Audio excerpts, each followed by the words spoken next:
Television highlights of the news of yesteryear.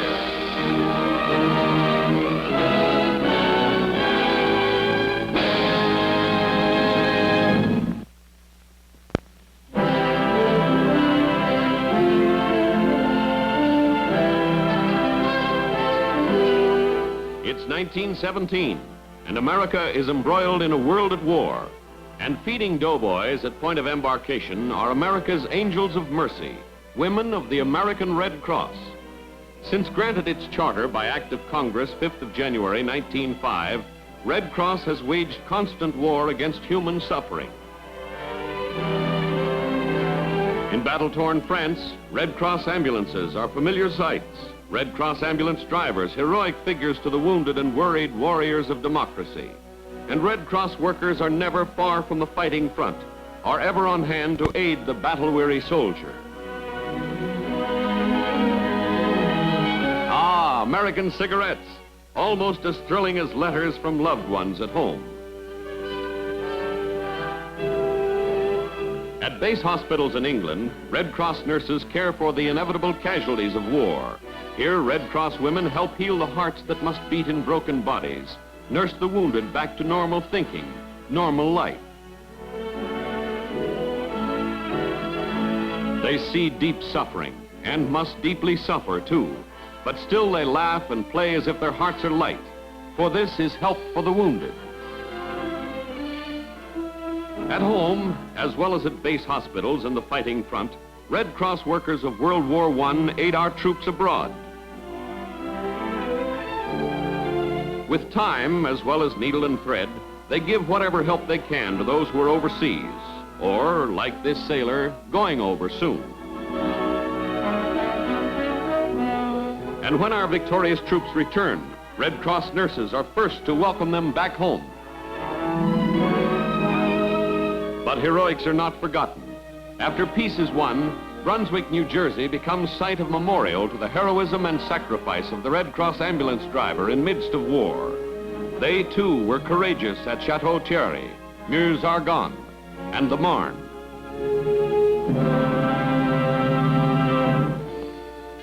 But peace does not bring an end to human misery. Peacetime disasters mean full mobilization for Red Cross men and women. Flood, earthquake, fire, and explosion take their toll of human lives as the Red Cross brings aid and comfort to the living. There's food, shelter for those who lost homes, and clothing against the cold of wintertime disasters. Then, as now, Red Cross aid has reached all those in need of help.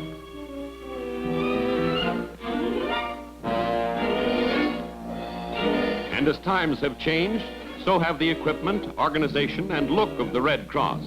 Disaster in modern times is met and fought with modern means and methods.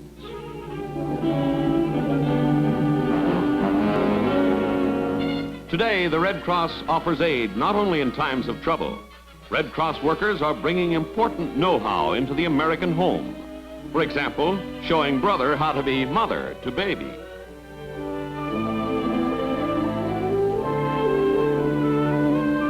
And there's many a wounded GI of World War II who owes his life to the miracles of the American Red Cross Blood Bank. This was war against death, and this was the way the Red Cross helped the GI fight his battle against homesickness and the fear of fear.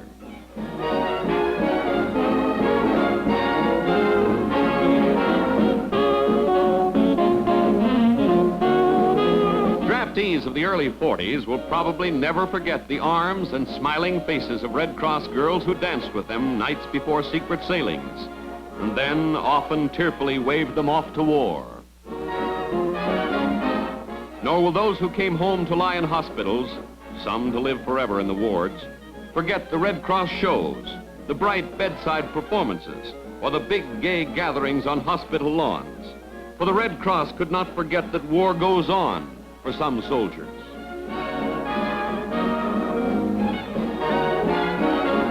Look, there's Joe E. Brown, called by the Red Cross to put on the faces of the wounded, smiles as big as his. Yes, in war, in peace, the Red Cross puts comfort and courage in the heart.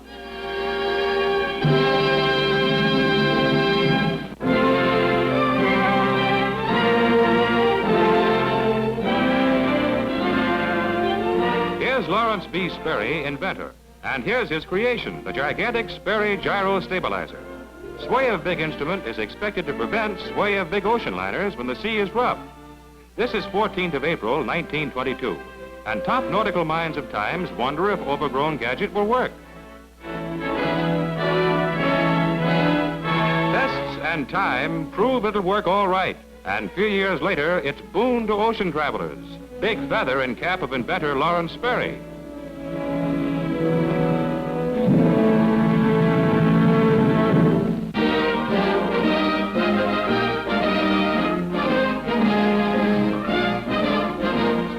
Here's Henry Cabot Lodge, United States Senator for 31 years.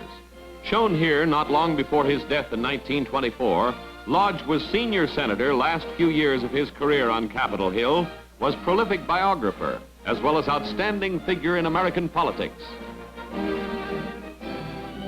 At Malibu Beach in 1931, motion picture actress Lillian Cashman poses for the still camera.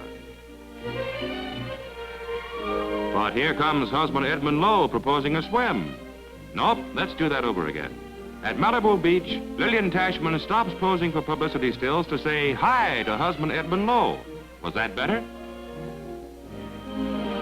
Also at Malibu, Warner Baxter sheds his robe for a swim in the Pacific surf.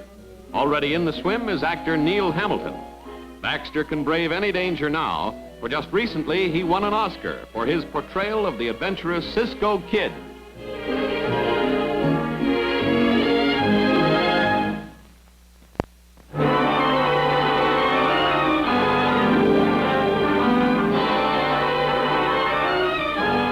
It's 3rd of October, 1930, and this is what's left of four-story tenement in New York's Greenwich Village. At 10 minutes after 6 this morning, entire building collapsed. All but 2 of its occupants were asleep.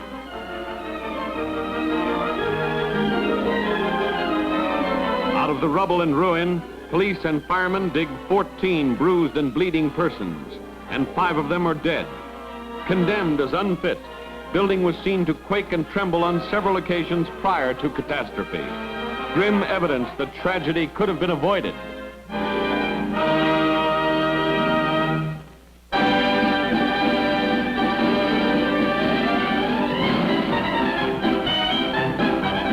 It's 9th of August, 1919.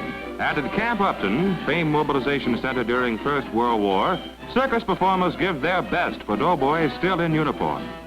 Suffolk County Society is responsible for appearance of aerialists, acrobats, and animal acts. Here's the way they took a spin in 1919.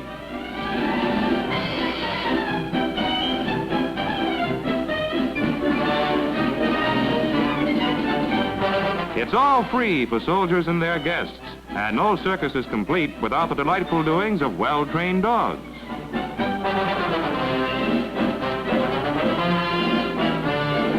The Slide for Life is a safe way to cross crowded streets. And for bicycle enthusiasts, here's the best way in the world to break a neck.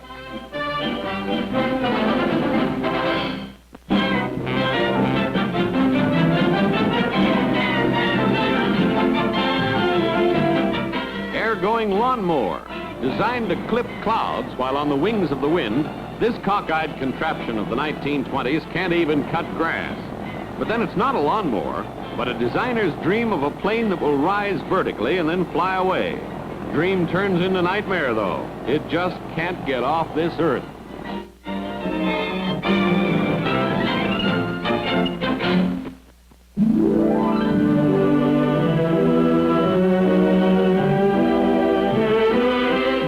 Hitting the sack in silks.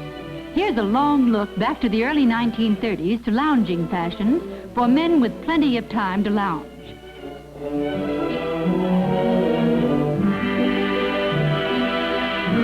These are Depression days, remember, with the fast pace of torrid 20s now a mere memory. So there's plenty of time for plenty of people to get themselves in shape for the hard work of job hunting or a day of idle ease. For either or both, this fellow is going to be fit. And he's also going to look his best in case the employment agent comes around. And just who do we think we're kidding? Well, anyway, this is how men of the early 30s looked in the early morning.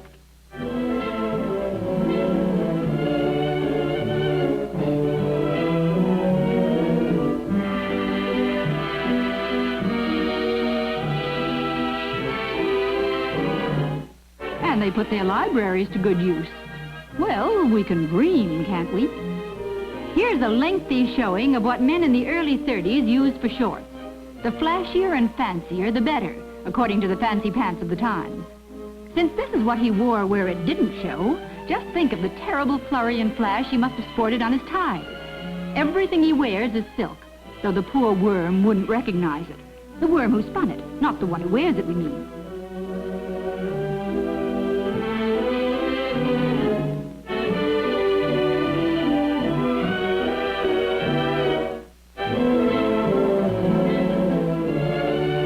It's pajamas and robe of silk.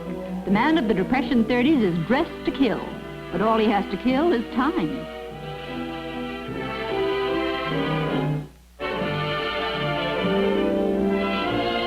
And with plenty of that on his hands, what's he do? Why, it looks as if he's going to read one of those books. Of all things.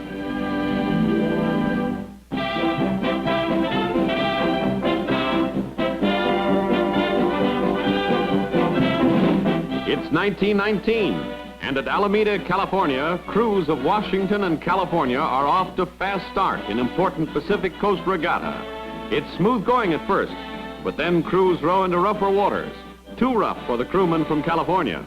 Waves wash over gunwales, and oarsmen have to hire help from launch as they sink lower in the water. Nothing sunny for these Californians.